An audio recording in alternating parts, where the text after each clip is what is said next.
So what is the use case for the vSphere standard switch?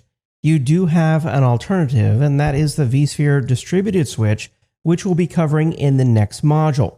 So why the vSphere standard switch? Well, there's a few different use cases here. First off, the vSphere standard switch is going to provide default networking on an ESXi host. It's just there by default. It's going to connect your VM kernel adapter to the physical network, and that's happening through the vSphere standard switch. So the standard switch isn't something that you turn on. It's already there when you install the ESXi hypervisor.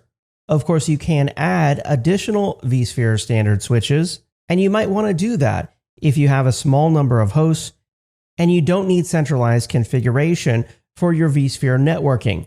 Perhaps the vSphere standard switch meets your requirements, and if so, that's great, because to upgrade to the vSphere distributed switch, I can tell you up front, it's going to cost you quite a bit of money.